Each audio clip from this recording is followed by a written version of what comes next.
Ooh. Good evening, good evening, good evening, everybody. Good evening, everybody. It's December 22nd, 2023. We are in the house. Listen, I have my special guest who is no stranger to Black Talk Platform in the person of Pastor Anthony Davis.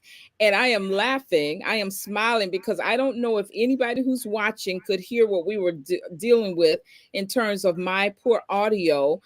Before we went live. Well, probably not, but I think there is one platform that goes live whether I want them to or not. But nevertheless, we are here. We have been here before. We actually started back in May of 2020 during the lockdown, during the COVID pandemic, during the protest over the summer after the murder of George Floyd, Ahmaud Arbery, Breonna Taylor. So much was going on. And in 2020, we came together. Pastor Davis came to support me as I was launching this platform called Black Talk Platform, where I moved my activism from the literal streets to digital activism so that we could give voice to the issues that were recurring in our community as a people who are Black and often oppressed and suppressed and oppressed, repressed, every oppression that you can think of. We came together on this platform, both being faith leaders in the Christian tradition, wrestling with issues that the church needed to grapple with and continue to have that need. Over these years, Pastor Davis has been a frequent guest. He is a go-to person because we have similar approaches to how we see theology. I like to fashion myself a philosophical theologian because I am not one who believes that everything that we've been taught, especially from a Western perspective of understanding and knowing who Christ is something that I any longer hold on to. So I find myself not invited to a lot of circles because I am not willing to any longer, as I am in the downside of my living, I'm sure, on this earth. To just be a go along, to get along, a one who does not question those uncomfortable subjects that come up in all of our hearts and in all of our minds. And so, therefore, I am not often invited, but when I am invited, those who see me coming, they don't know what I'm going to say when I get there. And so, it's always a bit of a mystery until I start talking. Pastor Davis gets that. He understands that about me, and he is not one who runs from it. But aside from that being who I am, Pastor Davis himself is a very deep thinker. And I usually say deep thinker because I remember my son's fifth grade teacher telling him he was a high level thinker. And I see that being the same with Pastor Davis. We are both higher education people. He's a higher education administrator. I am a higher education teacher. We do this thing because we love doing this thing, but we are not far from our faith in doing any of it. And I said to Pastor Davis, these are a couple of things I wanted us to sort of get back into tonight. To be sure, there's no shortage of issues facing the Black community. And that is what we have this platform for, in order for us to discuss these things. So let me welcome you on, Pastor Davis. How have you been? How is your wife? How are your children? Everybody's good. This is first of all, thank you for having me on your show. This is always a pleasure to be here. I love what you do. I think the conversations are important. I think the conversations that we'll have tonight are important. But like I said, it's always great to be here. Great to see you grapple with these tough conversations that are needed. Everybody's good. You know, it's the holiday season, and of course, my wife went out to do some last minute shopping. She said that she wanted to go get. She wasn't satisfied with the gift that she got for me. I said I don't need anything, but she felt compelled to go shopping for me. I said okay. So now I have the kids tonight. The kids are in the living room watching TV. I have the dog, so I just need to let the audience know that I think my son is behind me. That I could be interrupted here and there, but we're locked in. Well, I'm glad the kids are doing what the kids do. Your wife got a little chance to go and spend up y'all's money. Y'all do that thing, you know. I hope she's not in our community. And another thing, Pastor, I don't really want to share our community. People who will see us and know us, they'll know where our Yes, my son community wants to is. make Hi, sure his baby. presence is felt. Hi. Oh, that's the little one. Hi, I see you're the math whiz. Everybody go with us tonight because one thing I believe in is family, family first. And so if the babies want to be a part of this broadcast, they are welcome. And Pastor Davis already knows that about me. Yeah, I'm skeptical about continuing to share our community Oh yeah, because this is it's a national platform. Even though it's not large, you just don't know. And yeah, so, yeah. anyway, I said that to say I hope your wife traveled outside of our community because it's a little crazy right A now little and probably crazy. will Yeah, I be told her until that. next week sometime. Yeah, yeah, I told her. I said, yeah, try. I said, there's traffic out there, so be careful out there. But like I said, she Tell felt you. compelled, so I appreciate it. I appreciate what she's trying to do. She's being thoughtful. Yeah. So listen, let's sort of get into it. Because we're gonna be faithful about the time, at least for this episode. Because Hmm. I think as we go into 2024, the hour may not always be long enough Hmm. for the issues that we will be addressing. And but tonight, Hmm. and it's a very special night. It's the weekend before Christmas, before holiday family celebration. So we will honor both our time tonight. Hmm. And you can get back to the babies. I had said to Pastor Davis, everyone, whoever is listening, and welcome again to Black Talk Platform. We haven't done one since the spring, a very, very long time, but I'm really happy to end out the year again as we did last year, I believe, with Pastor Davis. But there are a lot of things happening, and you know how I am about reparations. Yeah. And now I'm going to be honest with everybody who's listening. When Pastor Davis and I set the show up, I told him what I wanted to briefly touch on. Had no idea that our state would do something historic this week. Now, again, the devil's in the detail, but for New York State and its governor to sign into law a bill, and I think there are similar bills on the Assembly side as well as the Senate side, which puts forth or establishes rather a commission to study the effects of slavery and the potential for reparations in the state of New York. I think that is quite incredible. Um, Again, I say the devil's in the details. So, Pastor, I don't know if you got to see the clips from the news when the governor was signing the bills, Hmm. the bill, the bills into law.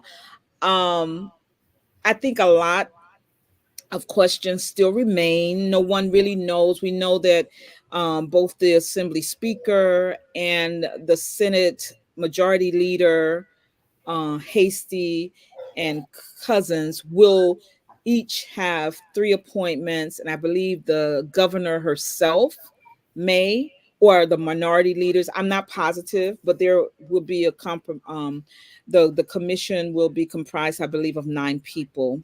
Hmm. This is very controversial. There was another bill on the Assembly side that was not put forward. But it's controversial because there are two schools of thought. And I know we've talked about this on this platform before in the past. And that controversy is that there's a lineage push. And for those in the audience who don't understand what that means, lineage based reparations refers to those who are descendants of enslaved people in the United States. It's that simple. Hmm. The other push is for an everybody in terms of blackness in New York.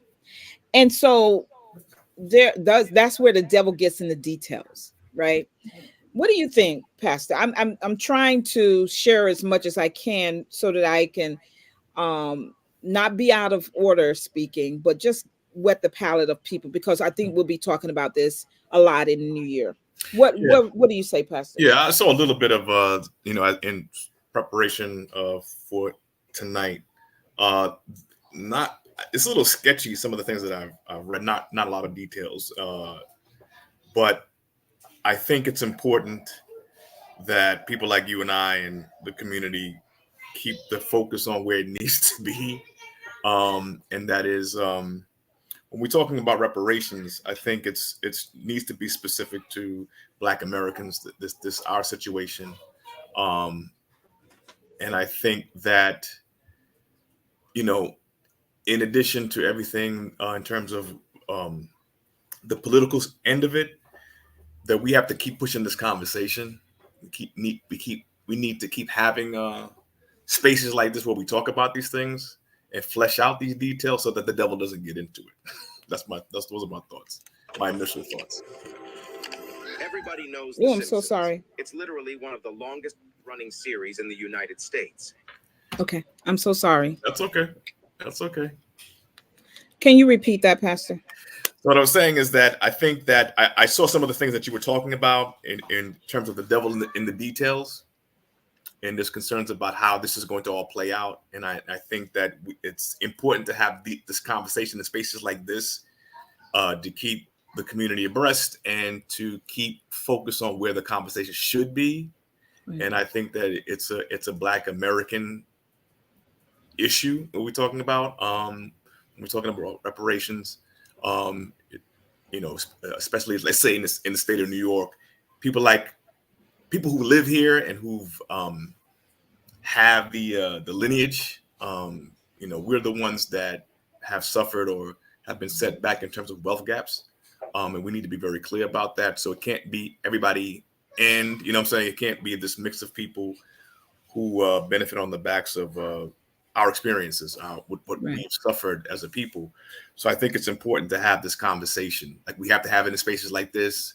We have to Mhm. have it in public forums. We have to have it in and keep it focused. So this is a situation where people like you and I and the public at large cannot be disconnected.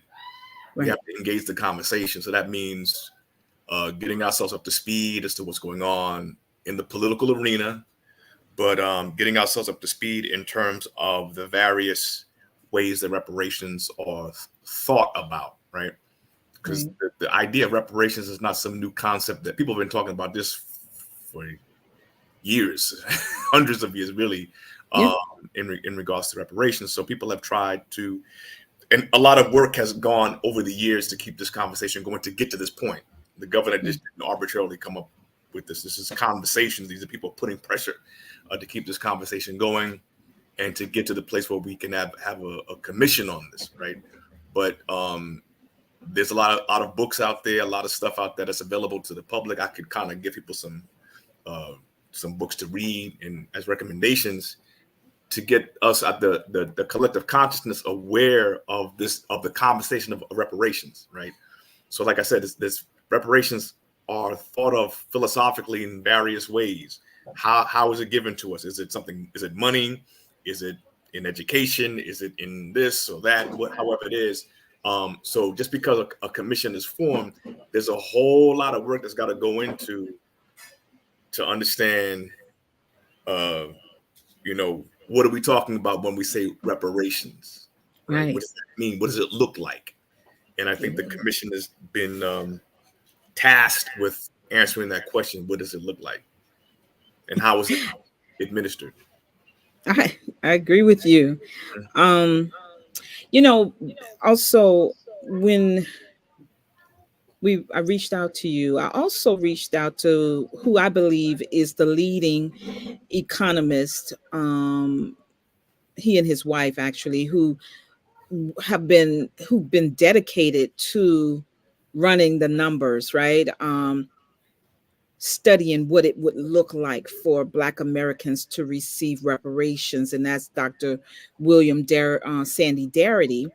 I reached out to him again, not knowing that the governor was on the verge of signing it, but thinking that she might, and I asked him what his thoughts were. I do tend to um, lean in his direction in that he believes that while, and I really don't want to put words into his mouth. He's very direct in saying that federal reparations for descendants of blacks who were enslaved is the only possible route for, repair. Yeah. And I think a part of the basis for him saying that is that, simply put, if each of the 50 states take up this mantle, they will go bankrupt. They will cease to function as states, should function. But the only entity, governmental entity, that is able to provide the level of reparations deserved and long overdue is the federal government. And I totally agree with him in that regard. I think the fact that states and cities, localities are taking up this issue is a very good thing. I think it's a very good thing.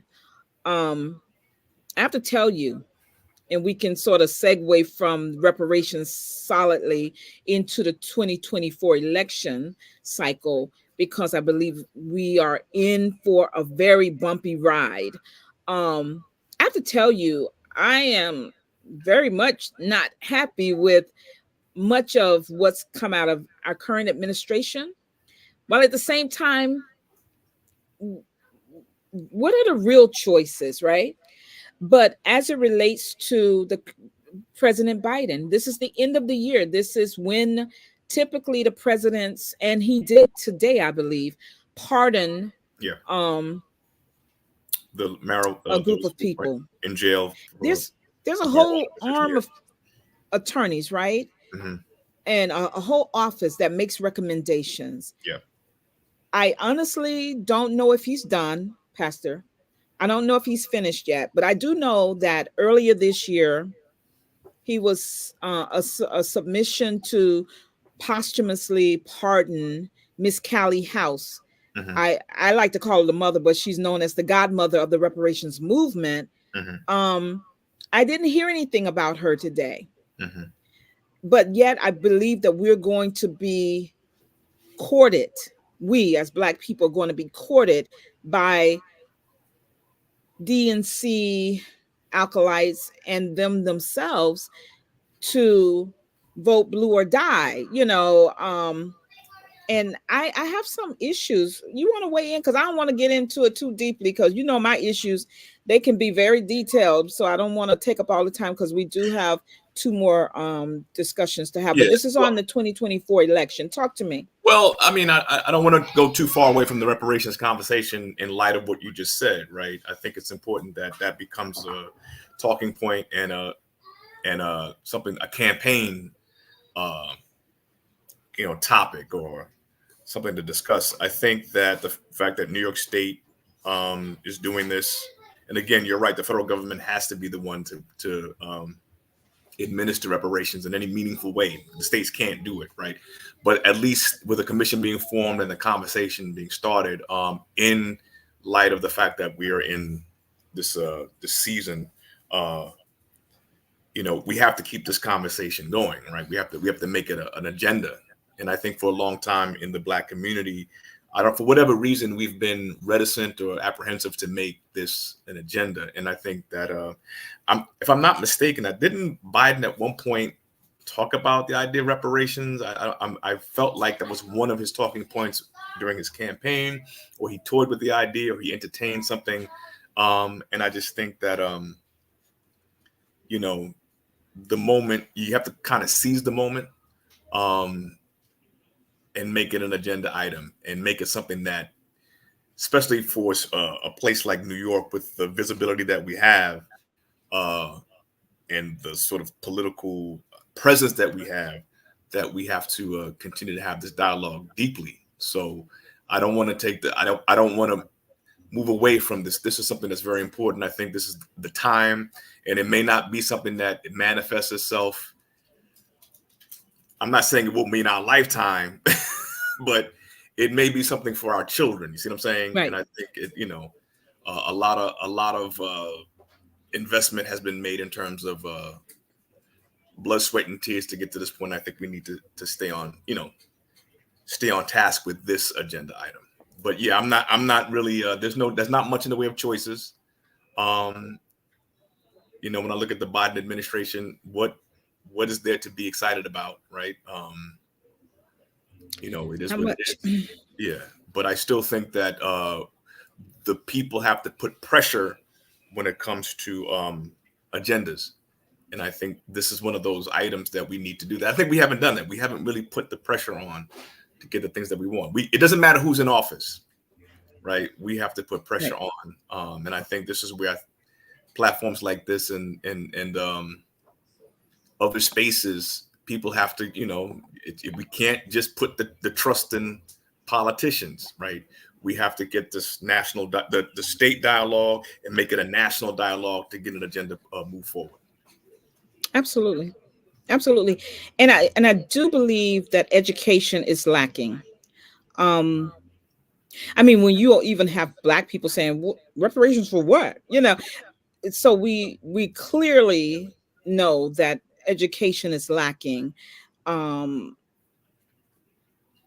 if you have millionaires or billionaires speaking about it, but you have everyday folk like you and I, some who are only barely getting by, and then some even doing better, say, why do we need reparations? So Because education is key. you had 246 years of free labor.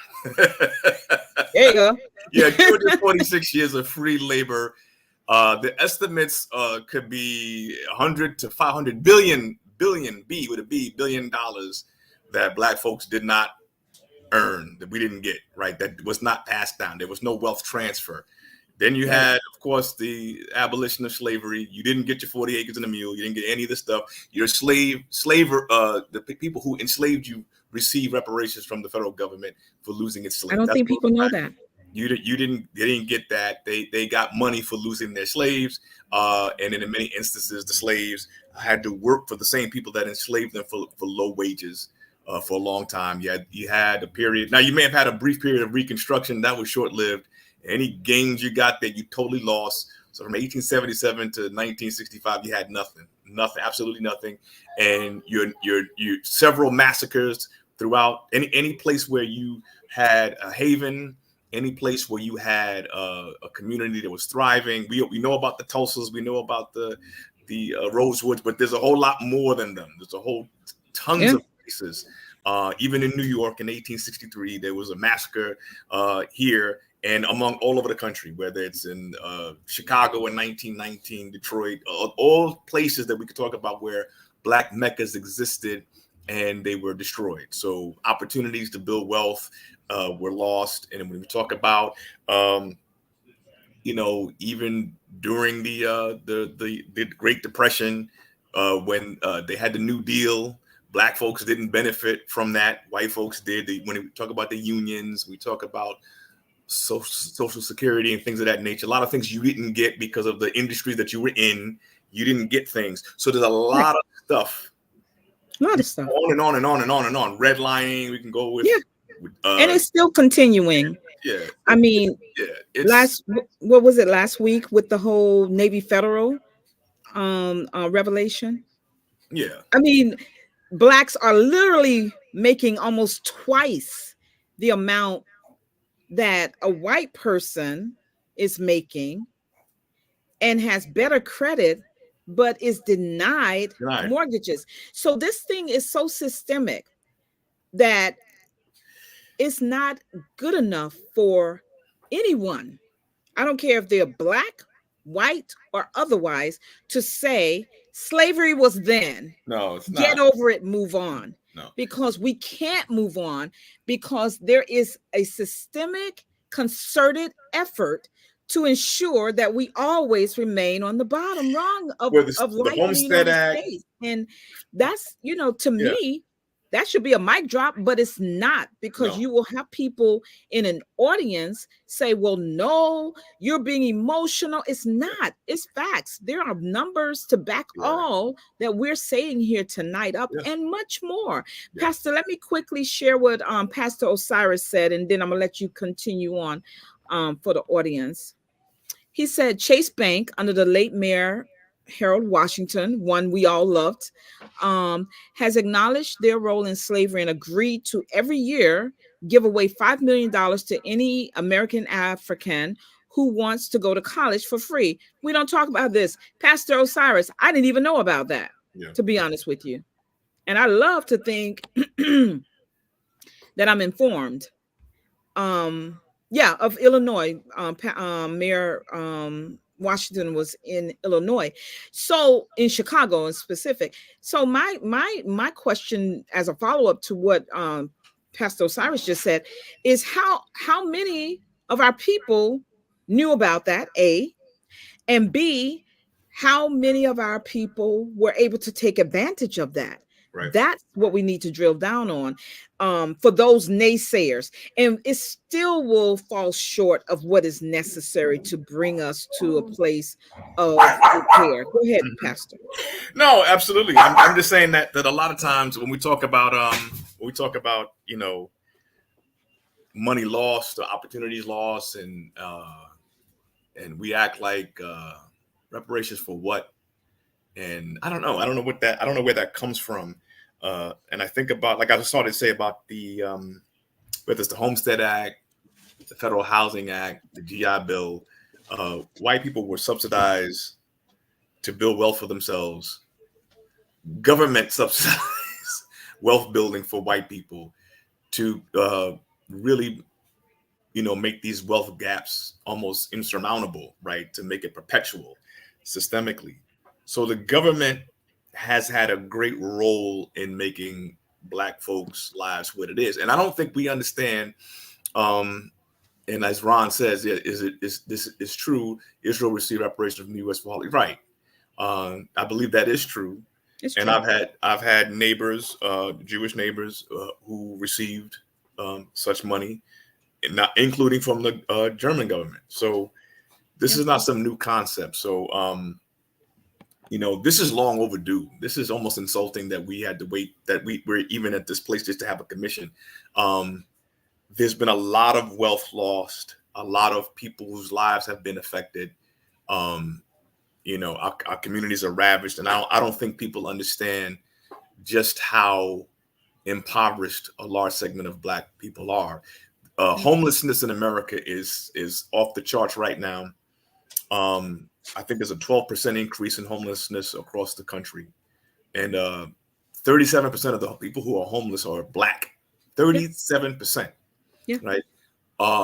We make up 13% of the population. There's no way we should be 37% of the people who are homeless.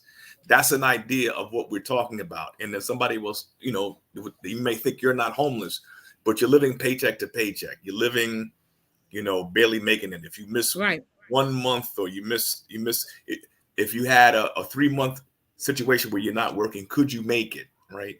Many of us could not. I don't think, we could look the part, but the reality is we don't have the part, and there's enough data, enough economic data to show that we don't have the wealth or the savings or the credit or whatever we need to make it.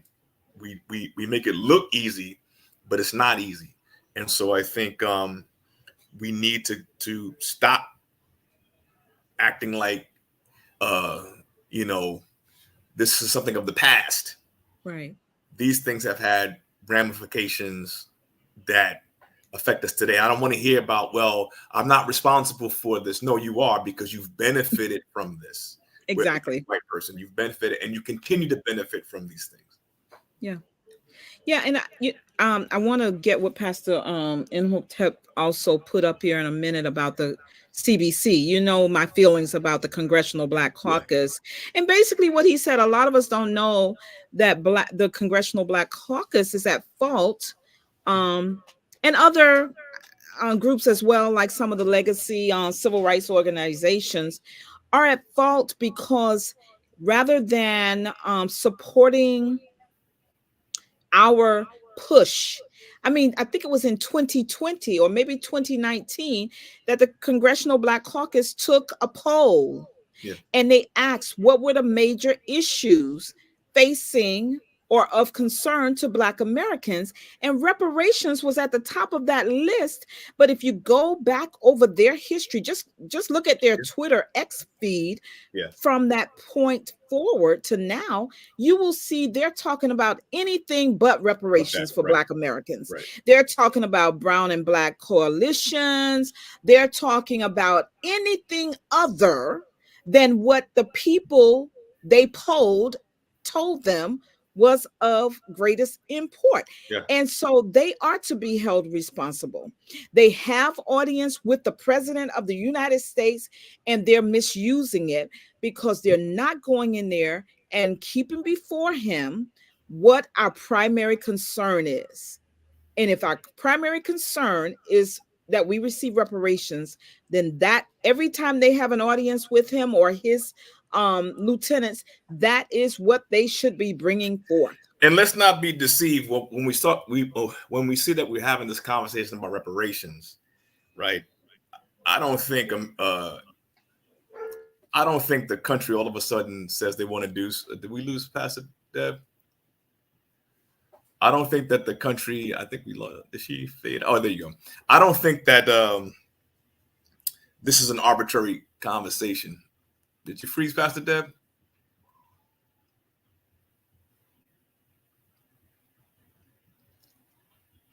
Hello. Well, like I was saying, I don't think the nation arbitrarily has this conversation. I think a lot of it has to do with the fact that it's in the nation's best interest that the economic welfare of Black folks is good. I think that America on a whole can't afford us to sink that low. It's not good for the overall economy if we're not viable. So I think in a capitalistic society, they can't have us all fall off a cliff because there's only but so much you can squeeze the wood out of a rock. So I think that they need to. I think they need to. It's in America's best interest that this conversation happens and that there's something done financially to make the Black community economically viable. Pastor Deb, I'm here. Can you hear me? I can. There you go. Okay. Yes, thank you. No, you're right. And I was able to hear you while I was gone. This is just how we do, guys. It's always with me and Pastor Davis. I don't know, since the very first show, but he just keeps going on. So let me just again let me acknowledge another clip that Pastor Osiris put up here about, I believe this is about Evanston. So again, around the footnote that I gave you all about the devil being into detail, I believe that's about Evanston, Illinois. There have been serious issues in terms of how they've rolled it out, in that there are people who have been found eligible according to the records that they presented to the city, and have not yet received the $10,000 or whatever that amount that have been agreed upon for them to receive for housing. They have not received it. So I think even as it relates to the recommendations that are being made in places like Evanston, and of course, to me, the groundbreaking state of California leading the way with their in-depth recommendations, how those things become viable to those intended to receive the recommendations that the governor of California will now have to consider, which is the same for, I'm sure, Governor Hochul once Yeah. she is given recommendations. How all of that looks, how do we roll that out? Will there be creation of new organizations and agencies, or will there be space and units made in existing agencies? It's a lot that has to Yeah. be considered, but the bottom line is, it's deserved. It's well overdue. Figure it out like you do with everything else, basically. What did he say? Oh, Ron Hartridge. Hey, brother Ron. In the words of Gil Scott Heron, Just how blind can America be? They're Black America, yeah. He's right. Yeah, very blind, very blind. But you know, like you said, we're going to talk about this a lot in 2024, Pastor Davis, because I think a lot has to be said, and probably the whole education piece. I do know that there were these town halls that were made. I don't know how effective they were or ineffective. I really don't know because I was not able to attend any of them. But I do think that the education is key. I've just been observing, and I think that we become very emotional because this is a very emotional issue because it's blood related, right? Yeah. It speaks to how we feel as those who are out here fighting for what our ancestors never received, and we feel a responsibility. I mean, I'm wearing this very popular sweater tonight, sweatshirt. I am my ancestors' wildest dream. And everybody knows that phrase by now. But in order to be their wildest dreams, we can't get tired. We can't give up. We have to keep fighting until we are heard and until results are gotten. As you said, it may not necessarily be while we're alive and well, but if we can do it for our for our offspring and their offsprings, then I believe the fight is worth continuing. Just as a end note for reparations, economists have determined across the board, both right leaning, left leaning, that by the year 2053, the median net worth of blacks in America would be zero. That's what I That was was saying. Yeah. accelerated Yep. by the pandemic. Yep. We have a lot of work to do. We own no land. We have no money. And I want people to understand. I'm Go sorry, ahead. Professor Deb, but being in higher education, right? Being in higher education, college enrollment the last 3-4 years has declined significantly, right? So there's a decline in college enrollment. Students are not; those who are in school are not being retained. The retention rates of our community is low. A lot of students are dealing with mental health issues while they're in school. And so what I'm saying is that those 3 years of the pandemic, right, have totally set us back in many ways because our community was very hard hit when it comes to the pandemic, not just, even in deaths, even in health issues that it's caused us, but it'll have long-term effects because we're not going to have quite as educated a population of people that can enter the workforce and become economically viable, right? There's a lot of apathy when it comes to students. When I talk to students all the time, they're not looking at other choices. They're just not going to school, and in many instances, they're not working. Many of these young people now, they're trying their hat at being influencers on YouTube and TikTok and various things. And that's not going to last very long, right? So you're going to have a group of people, and what they say nowadays is that a 4-year degree is too long, it's too daunting, and that they would prefer maybe a 2-year degree at best. But again, you're not going to have the people with the education to move on in the next few years. So when we talk about these projections in terms of net worth, you have to factor that in the equation, that we're not going to have quite as educated a group of people, and they're not going to be, in many instances, emotionally prepared because, like I said, many of these counseling centers across campuses across the country are inundated with a lot of mental health issues that a lot of students are grappling with, disproportionately Black and brown students. Right? Absolutely. So, it's important that we have this conversation because you're right. There's going to be a time where the net worth will be, zero, right? And like I said, the reparations conversation is important because America, as exploitative as it is towards Black folks, cannot sustain itself if we have zero. Right. No, you're right.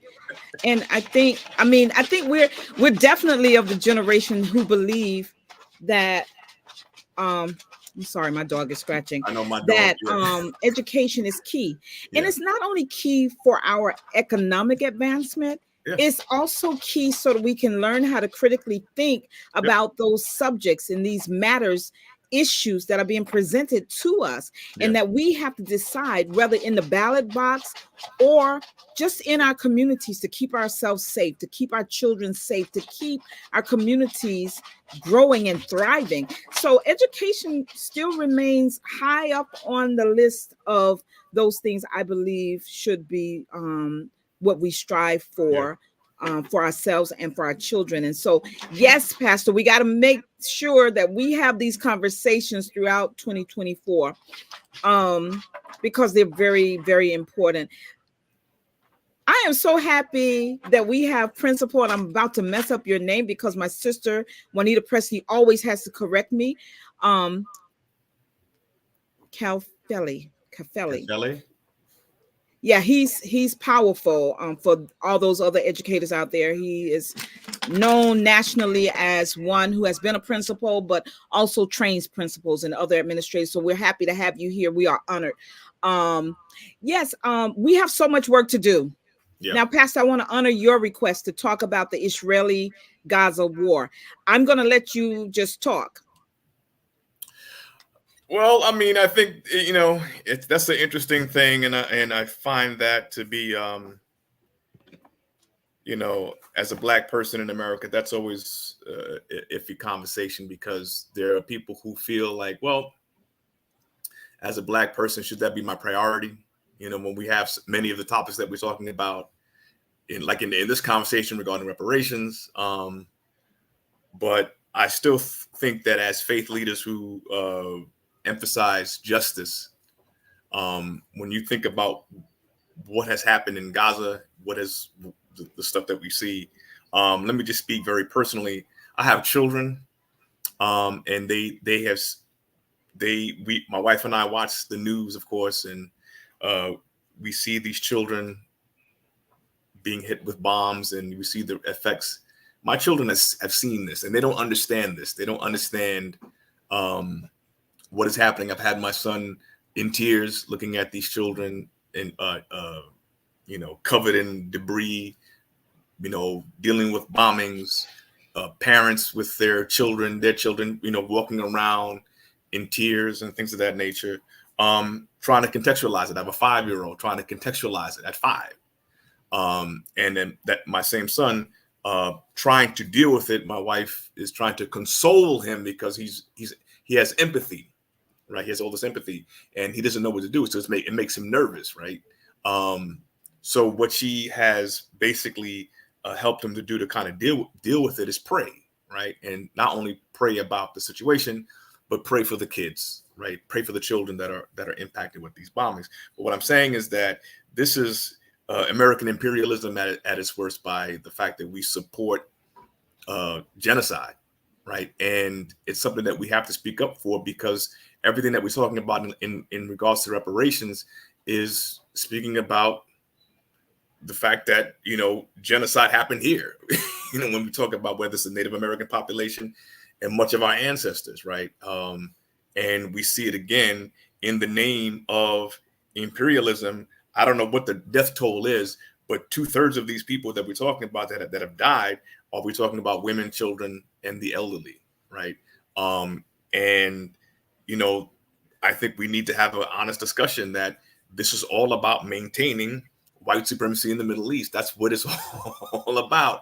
And we're afraid to have this conversation and so I think sometimes as black folks, I know sometimes we want to deal with our local issues, and it's a struggle sometimes, but this is an issue that affects us because it's an extension of white supremacy. And it's something that, it just has to be part. We can chew gum and walk at the same time. We can deal with issues of reparations, and we could hold America accountable for its participation in contributing to the genocide of a people. Yeah. I didn't want to talk too much, but those are my initial thoughts. Yeah, I appreciate your words on that. I have to be honest with everybody who here listening. We were we do Sabbath worship. We don't do Sunday anymore, and so we actually were in worship service on October 7th when this happened. And so I was able to share, let's pray for whatever's going on, because we didn't really know fully, right? Um, as you have often stated, and so have I, and this doesn't, I'm not meaning this to be cliche or in any way callous. While I don't have Palestinian per se friends and family or that, I do have Jewish friends, right? And I refrained from immediately reaching out because I didn't want to come across as taking a side. Um, Nor did I want to be perceived as not caring about either side, right? But as the weeks have gone, so I did definitely reach out to those I know who are in my sphere, um and let it be known, I'm a straight shooter. I never excused Hamas, Right. but I certainly didn't excuse where we're at, maybe say 20,000 lives lost by That's now. what yeah. And the number continues to increase. So it's a subject of great sorrow, right? Great sorrow. And your story about your son not understanding, but understanding enough that those are other little kids like me. Something's going on that I don't believe should be going on, because I know how well my parents take care of me. My mommy and my daddy take care of me. And I'm not understanding what's really going on. Yeah. But it is something that as he grows and your daughter grow, they will come to understand more, and they will have another level of trauma once they have a greater understanding. um as you said, this is imperialism out of control, and I think it's going to affect the 2024 election, and I'm not sure if we're ready for the fallout from that. I Mm. don't think we're ready for that. I'm not sure if people's heads are out of the sand enough to understand the true repercussions of how the United States has the power, but refuses to use it in a way that will save some lives. I saw a clip yesterday. A mother, I wanted to say outside of her house, but she's not outside of her house. She's just on the street, and she found some bones Yeah. and a little bit of water that she could sanitize, something to that effect. So she can make a bone soup, like chicken bones, and hopefully they were chicken bones, right? We don't understand that right now. We don't understand that because that's not how we're living, but we do, I guess, and I'm not trying to speak for you either, Pastor.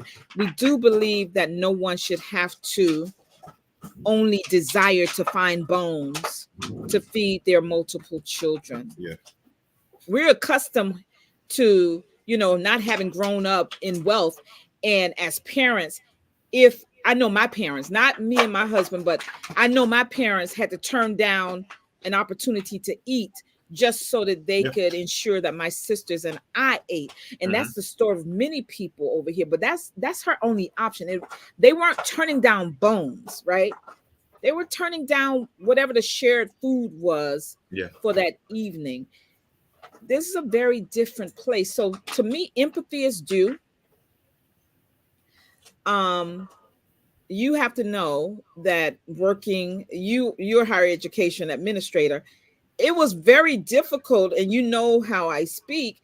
I had to be very, very careful with what I said at the institution that I Yeah. worked at, because we all saw how swiftly the backlash was for any sympathy being shown towards the Palestinians Yeah. in this. So let me I'm And sorry, Pastor Deb, but let me go just ahead, go ahead. inject there. So and I guess so and that right there. I went to a church shortly after the initial attacks, and it was staggering to hear the pastor, black pastor, uh, talk about we stand with Israel. And I'm not saying right or wrong or this, that, or the other. I'm just saying, some people are so blindly guided by their theological point of view, right? They think that Israel has some eschatological significance, and therefore, we have to their well-being has to be supported. I'm not saying that I'm not saying that I'm not saying that you shouldn't exist. I'm not saying that you shouldn't have well-being. I'm saying, but you can't commit genocide. You can't.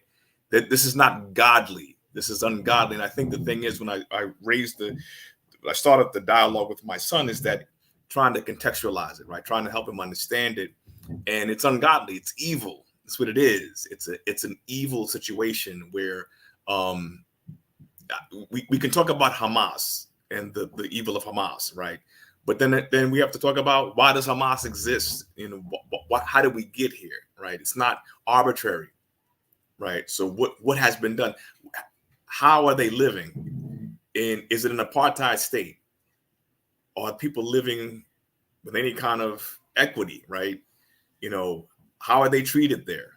And when you hear the stories about how the Palestinians are treated, whether it's in the Gaza, or was it the West Bank and some other East Jerusalem, I think it is, how they're treated in these spaces that are their territories, right? And of course, the settlers, people have come into their spaces and taken that in their land. How they're treated, it's terrible, right? When you think about the bombings, you're not trying to get Hamas, you're trying to annihilate the people, and you're saying it, right? These people are using language to say, we're trying to destroy these people. That's what it's all about. It's imperialism, it's genocide, it's evil, right? And so I think the thing is that America has supported that, and churches and pastors have supported that in the name of Jesus. And it's no different than the church enslaving Black people and destroying brown people in the name of Jesus. And I'm saying, as faith leaders, we have to have the prophetic boldness to challenge this. This is not right. I shouldn't wrestle with in my mind trying to help my son understand this. No, this is wrong. It's evil. You cannot have 20,000 people. And then I saw someplace that one of the bombs that Israel used was some bomb that was, like, in terms of like war crimes, we're talking about it's a level of egregiousness with what they've done. And so, again, as it relates to the election, yeah, it should have a big effect. But being in an age that we live in, where everything is visual, people can see the videos, they can see these things. It's not much different than during the civil rights era, where folks could see, the filming of somebody sitting at a Woolworth's counter, trying to integrate and getting hit over the head. Seeing that visually is jarring, because I think we have this sense of America, or this sense of that we are this wonderful people. No, we're not. We're not. This nation is not founded on any kind of principles. It is founded on imperialism. And what you're seeing is in Israel is this imported imperialism. This is all wrong. And I think people are starting to wake up. So it's no secret that the conversation of reparations is happening now, and that 2/3 of the population in America believe that there should be a ceasefire, because people can see this stuff is wrong. It's wrong. So the time is now for these conversations to happen. And we as Black folks, we can't have this. What's the word I'm looking for? We have to be locked in. We have to be locked in and really be engaged and inform ourselves, so that when the town hall meetings happen, we have something to contribute to the conversation. You're muted, Pastor. You're muted, yeah. I'm sorry. Can you hear me now? Oh, yeah. I said, absolutely. You didn't miss a beat there. I totally agree with all that you were saying. I think, and to round us out for the evening, where is your faith? Again, as I said at the beginning, I am not what I don't belong to Christianity. Yeah, I'm going to say that, and I mean that. I hear that. I do not belong to Christianity. I revere Christ Jesus. And if anyone is really interested in what that really means, they would find themselves saying the same thing, because Christianity came about around the 4th century. That's 3 centuries out from the Christ we meet in the pages of the book. So when you take on that type of character in terms of speaking about your faith, you start to dissect all that you've been taught, and you're not connected to an ideology that says it's okay for 8,000 kids to be murdered. Right. That your anger should be so deep that you can see 3 who you said you were going to liberate waving a white flag and still fire on them until they're not alive anymore. So I do not subscribe to what we have been prescribed. Yeah. And that is of docility, acceptance of those things that do not align with the book that we say we follow, and the Father and the Son that we say we follow. That's not who I am, and I'm okay. I'm real good with who I am. I feel liberated, and so therefore, like you said, we must not let up. When it's time for these town halls, we should have enough information about whatever it is we're speaking about, whether it be reparations or, like you said, when you went to the church and you heard the usual rhetoric of support for Israel. I'm not saying we don't support people, but governments who would do this to another people. And I tell people the things that what we see in Israel today, right? The things that that they're doing. If you just read the Bible, if you read the Old Testament, God punished these people for doing the things that they're doing today. Why do we have the Assyrian captivity or the Babylonian captivity? Because of Israelite oppression and of other people, of the vulnerable, the weak, right? So, and then why does, even in the days of Jesus in AD 70, why is the temple destroyed, right? Why does Jesus foretell of that, and why does it actually happen, right? So it's because of their disposition and attitude towards the weak and the vulnerable, and their lack of prophetic courage when it comes to justice. And I think that what has happened, we have stopped being about justice in the church. We think that somehow social justice in theology or in Christianity is somehow heretical, when it's not. Like if you deal with some type of conservative Christianity, or what they consider like this orthodox type of Christianity, whatever, American Christianity is what it is. Right.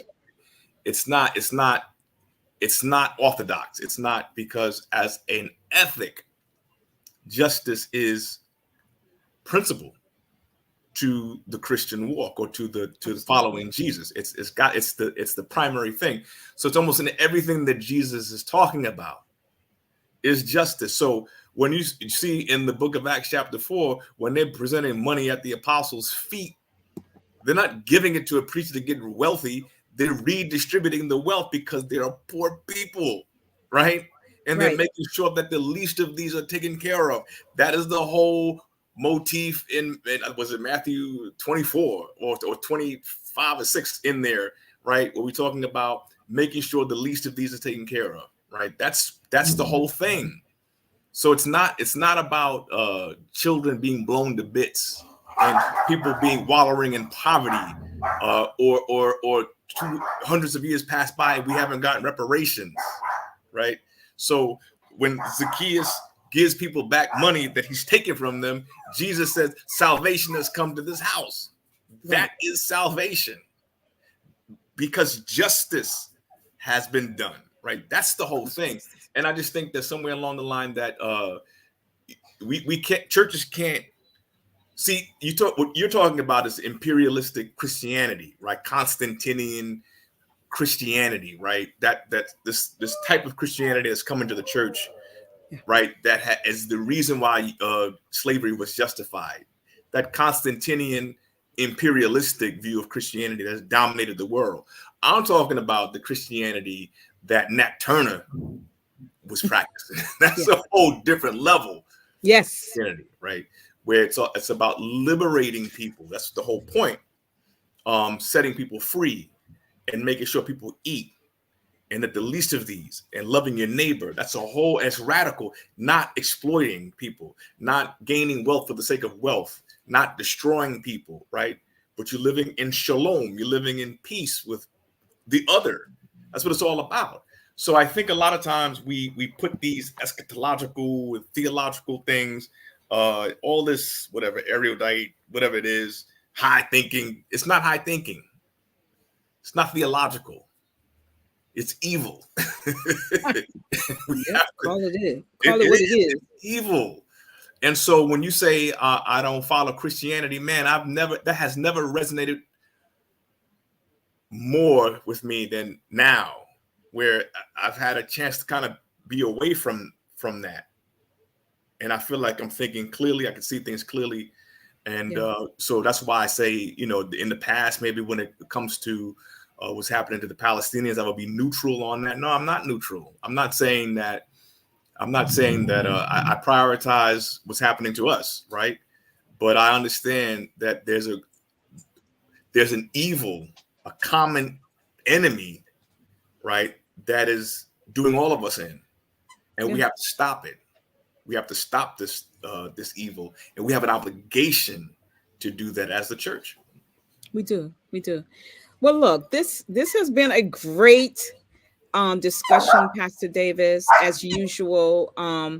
And I see your passion has grown deeper since our last conversation here around these subjects. Well, we didn't have the Israeli-Gaza subject, but we have been talking about reparations for a couple of years, and I'm so happy to hear you continue in your fervor for truth and justice. Yeah, Um, yeah, I see you, Pastor. I'm with you, man. I'm with you. He says I'm a Christian against Christianity. I hear that. I hear that. Listen, Yeah, listen. And I think that we need to. He has a very nice sized church. I keep telling you, you need to come on the show with us one day, Pastor Osiris. But yeah, we have to listen. I feel like this, and I said this at the top. I'm on the downside of living, and I'm not playing with God. The thing is that sometimes a lot that goes on within the church, around the church, church adjacent, which becomes politics largely, have us out of character. yeah, I don't feel that I can afford that. I'm not playing with the Lord, and too much does not add up. The math isn't mathing, as they say. yeah, When I look at what the Bible says and what's coming out of our churches. yes, And I've said this to you, Pastor, and I'll let you get the last word in here before we close out for the night. I've said this to you. I really had greater hopes for the church post-pandemic, but I'm seeing so much more of the same, and perhaps to a higher degree, because there's still this recouping that I believe is going on financially within the church, that our theological imaginations have largely disappeared because of the great expense to having these churches and the like. It's a lot. But I would trade all of that to just stay true to the Lord I meet on the pages of the Bible. yeah, And that's just who I am now. I make no apologies. I don't do that. yeah. I'm happy with where my faith is, and I'm happy to see where the Most High God will continue to grow it. Pastor Davis, why don't you give us our closing here? We'll be back in the new year if the Lord spares life. Yeah, I think I love the show. I love where we went with it, and I think I would just tell the audience that there's just a couple of books here. We were talking about Christians against Christianity. I think our professor from seminary, Aubrey Hendricks, has a book called Christians Against Christianity. I think that's a good read for people to understand where we're coming from. I think also the 1619 Project is a good book. I think people need to sort of become acquainted with, by Nicole Hannah-Jones. I think, when we talk about reparations. And then there's another book called the Black Reparations Project, a handbook for racial justice, by William Darity. That's a good book. So again, the Black Reparations Project by Yep. William Darity. It's a good book, and I think that if you start there, and then we can of course add to that reading list. But you get a sense as to what we're talking about in this conversation. Inform yourself, because the conversation is going to come down to the audience, is going to come down to your lane, and you want to be as prepared as possible, to take this conversation where it needs to go to, because it will be in the town halls, it will be with the local governments, it'll be, in spaces like this, and we need to be ready for it. Absolutely. Well, we thank you so much, Pastor Davis, for being with us. And let's do this again very soon in January. The Lord spares life.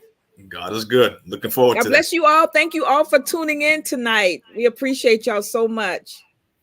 Yes, Dr. Aubrey Hendricks is the author of Christians Against Christianity. Thank you, Brother Pastor Osiris. God bless you all. Enjoy your holidays, everybody. Peace. Pastor, I'll see you in the green room. Okay.